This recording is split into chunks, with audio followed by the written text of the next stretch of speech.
नमस्कार दोस्तों, एक बार फिर स्वागत है आपका हमारे YouTube चैनल में। दोस्तों आज फिर हम नई वीडियो नई जानकारी लेकर आए हैं। आज की जो कहानी है, जो प्रसंग है, बड़ा ही ज्ञानवर्धक है, बड़ी मोटिवेशनल स्टोरी है। इस कहानी को पूरा सुनिएगा। ये कहानी आपको आपके जीवन में ढेर सारी प्रेरणा देगी। दोस्तों आज हम जो कहानी प्रस्तुत करने जा रहे हैं वो एक चिड़िया की कहानी है। वो एक चिड़िया की महाशिवरात्रि की कहानी है।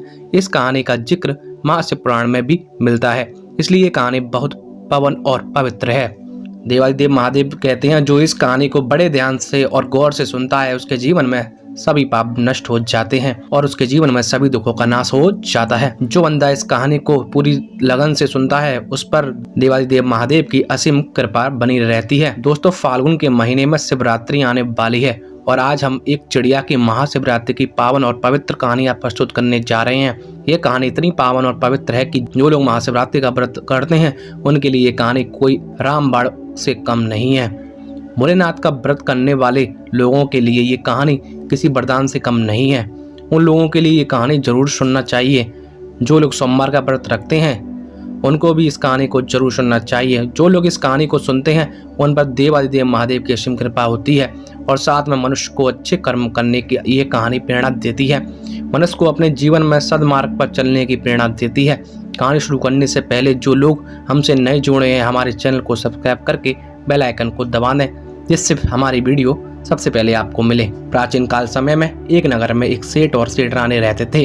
उनके पास धन की कोई कमी नहीं थी, लेकिन वो लोग अपने जीवन काल में दक्षिणा दान पुण्य का काम नहीं किया करते थे।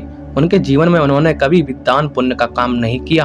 उन्होंने अपने जीवन में कभी भी किसी को भिक्षा नहीं दी और उनकी कोई संतान भी नहीं थी।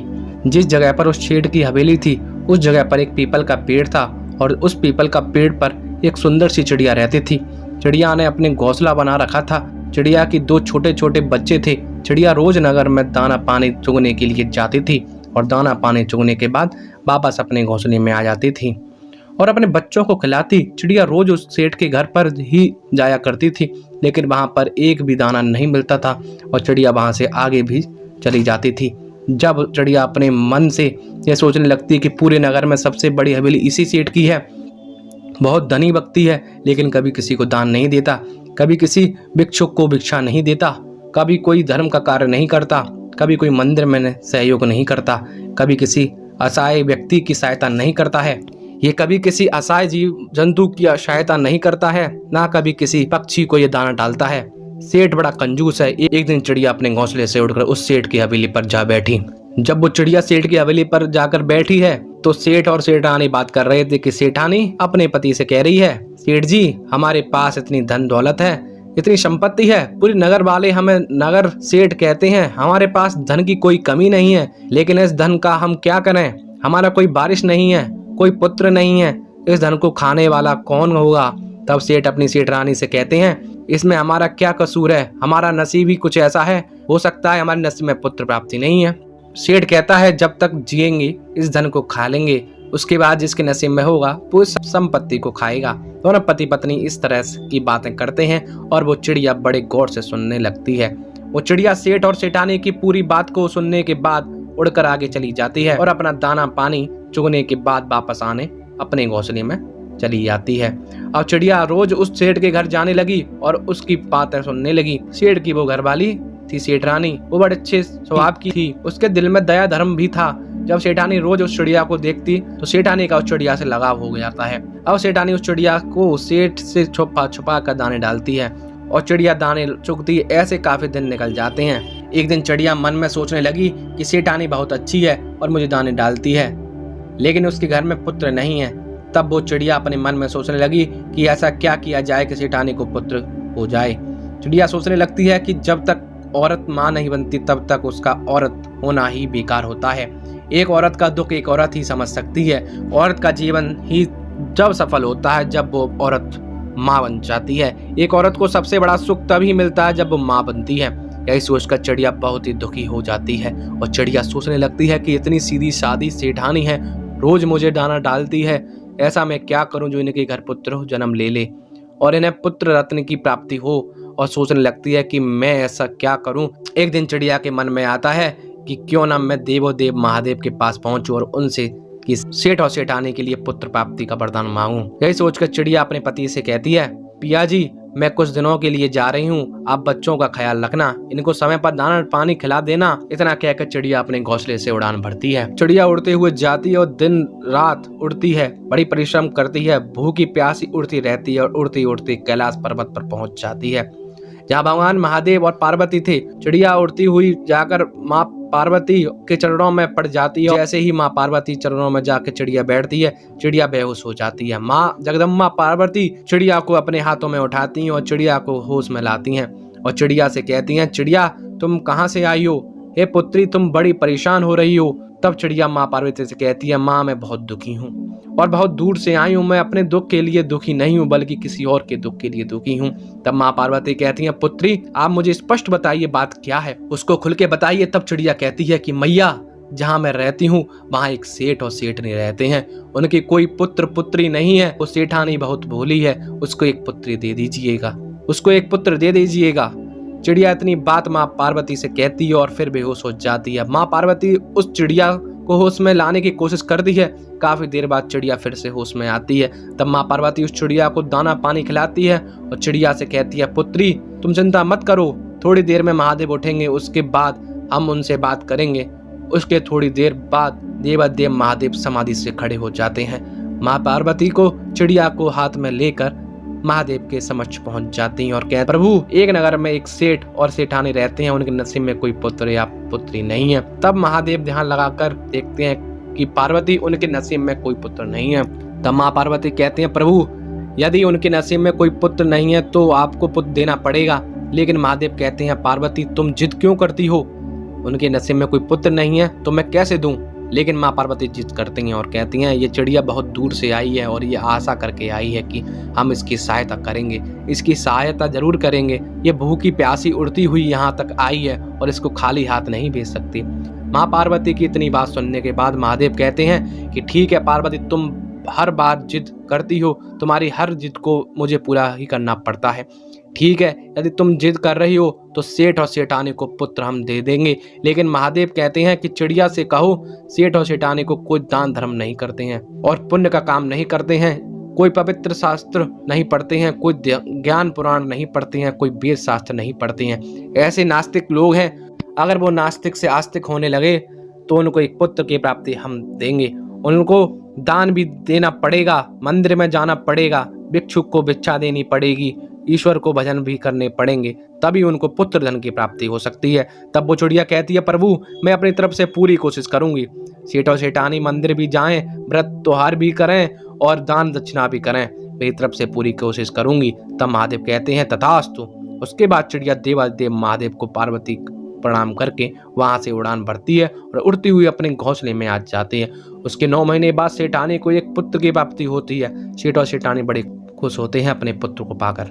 चिड़िया भी बहुत खुश हो जाती है, वो फूले नहीं समाती है, उसकी मेहनत सफल हो गई। चिड़िया भी अपनी मेहनत को फल देखकर बड़ी खुश होती है। चिड़िया भी सोचने लगती है कि इस नगर का सबसे बड़ी धनी सेठ है, जब ये सेठ अपने पुत्र को अच्छी अच्छी चीजें खिलाएगा तो कुछ थोड़े बहुत टूक नीचे भी गिराएगा और वो हमको भी खाने को मिलेंगे। ये सोचकर चिड़िया काफी खुश होती है। धीरे धीरे सेठ का लड़का बड़ा हो जाता है। एक शिवरात्रि निकल गई, दूसरी शिवरात्रि भी निकल गई, तीसरी शिवरात्रि भी निकल गई और चौथी शिवरात्रि भी निकल गई। 5वीं शिवरात्रि जब आने लगी तब वो चिड़िया बहुत चिंतित होती है और दुखी होती है कि चिड़िया सोचने लगती है कि सेठ का लड़का अब साल का हो चुका है, सेठ और सेठानी अभी तक कोई दान दक्षिणा नहीं करते हैं, मंदिर में नहीं जाते हैं, किसी को भिक्षा नहीं देते हैं, कोई भी पुण्य का काम नहीं करते हैं। यह सोचकर बड़ी दुखी होती है। चिड़िया सोचने लगती है, यदि इन लोगों ने दान धर्म करना शुरू नहीं किया तो इनका पुत्र अल्पायु होगा और बहुत जल्द खत्म हो जाएगा। यही सोचकर चिड़िया बहुत दुखी होती है और चिंतित हो जाती है। चिड़िया सोचने लगती है कि मैं सेठ और सेठानी से कहूँ तो कहूँ कैसे, मेरी भाषा को ये समझ नहीं सकते हैं, मेरे इशारों को ये समझते नहीं है, अब मैं क्या करूँ। यही सोचकर चिड़िया बहुत दुखी हो जाती है। तब चिड़िया के बच्चा भी बड़े हो चुके होते हैं। वो अपने बच्चों से कहती है, बच्चों तुम अपना ख्याल रखना, मैं कुछ दिनों के लिए बाहर जा रही हूँ। तभी चिड़िया फिर से घोंसले से उड़ान भरती है, उड़ती हुई सीधी कैलाश पर जाती है और कैलाश पर जाकर माँ पार्वती के चरणों में गिर जाती है। माँ पार्वती चिड़िया को अपने हाथों में उठा के कहती है कि चिड़िया पुत्री तुम्हें क्या परेशानी है, तुम्हें जैसा कहा था वैसा हो गया, सेठ और सेठानी को पुत्र मिल गया है, अब तुम दोबारा फिर से क्यों आई हो। तब चिड़िया माँ पार्वती से कहती है, मैया सेठ और सेठानी को पुत्र तो मिल गया है, लेकिन सेठ और सेठानी सदमार्ग पर लाने की कोशिश कर रही हूँ, लेकिन उनको मैं धर्म पर लाया नहीं पा रही हूँ।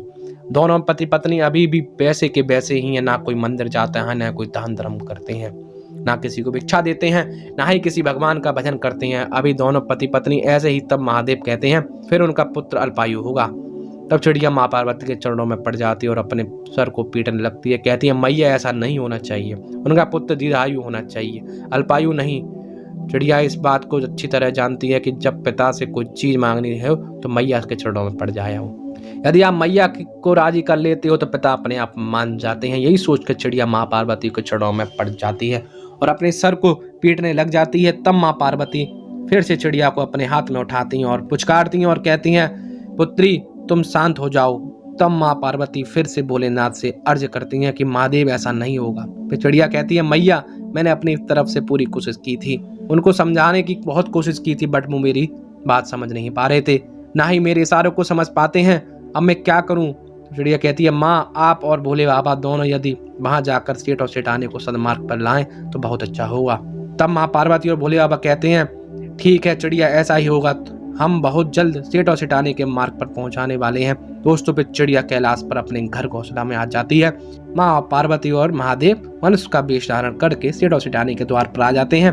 सेठ और सेठानी से कहते हैं मैया हमको बड़ी तेज भूख लग रही है, हमको भोजन कर खिलाइए।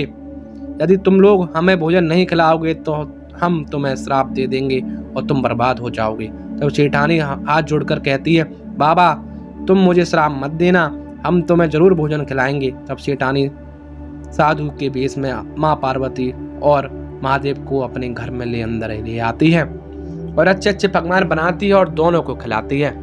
उधर उस सेठानी का नन्हा सा पुत्र इधर उधर घूमता है, कभी महादेव और माँ पार्वती को ला के रोटी देता है, कभी सब्जी देता है, कभी कोई सी मिठाई लेकर देता है, कोई कभी कुछ ला के देता है।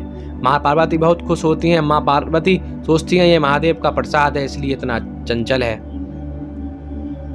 जब सेठानी साधु के वेश में माँ पार्वती और भोलेनाथ को भोजन कराती है तब महादेव और पार्वती उनके घर से जाने लगती हैं। तब सेठ और सेठानी दोनों आते हैं और हाथ जोड़कर कहते हैं हमसे सेवा में कोई कमी रही हो तो आप हमें क्षमा करें, लेकिन श्राप ना दें। तब महादेव कहते हैं सेठ और सेठानी ध्यान से सुनो, गलतियां तो तुमने बहुत की हैं और गलतियां करते ही जा रहे हो।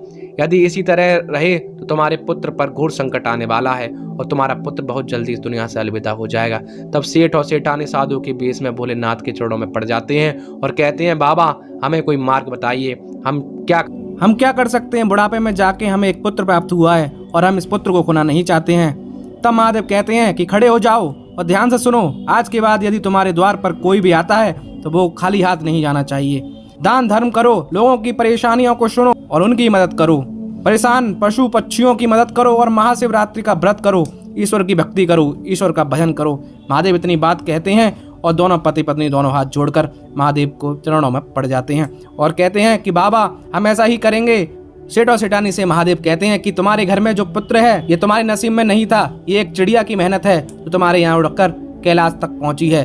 और कैलाश तक जाने के बाद महादेव और पार्वती से अर्जी करके विनती करके ये पुत्र मांगा है और ये उनकी भक्ति का फल है। अब वो चिड़िया कौन सी है? तो वो चिड़िया वहां आ जाती है और महादेव और पार्वती को प्रणाम करती है। और दोस्तों ये दिन शिवरात्रि का दिन था जिस दिन महादेव और माँ पार्वती सेठ और सेठानी के घर आई। सेठ और सेठानी के घर माँ पार्वती और भोलेनाथ अपना रूप धारण करते हैं और सेठ और सेठानी को दर्शन देते हैं। इसके बाद चिड़िया की शिवरात्रि सफल हो जाती है और सेठ और सेठानी बड़ी धूमधाम से शिवरात्रि मनाते हैं और शिवरात्रि का व्रत करते हैं और साथ में चिड़िया भी व्रत करती है। जो लोग महाशिवरात्रि के दिन व्रत रखते हैं देव महादेव और माँ पार्वती की ऐसी ही कृपा रहती है सेठ और सेठानी पर रही। आज की कहानी यहीं खत्म होती है। दोस्तों आपको ये कहानी पसंद आई होगी, इस कहानी से आप ढेर सारी प्रेरणा लेंगे। दोस्तों आज की वीडियो के लिए इतना ही। अगर वीडियो अच्छी लगी हो तो लाइक करें, कमेंट करें, शेयर करें और चैनल पर नहीं हो तो सब्सक्राइब करना बिल्कुल ना भूलें। जय श्री कृष्णा दोस्तों।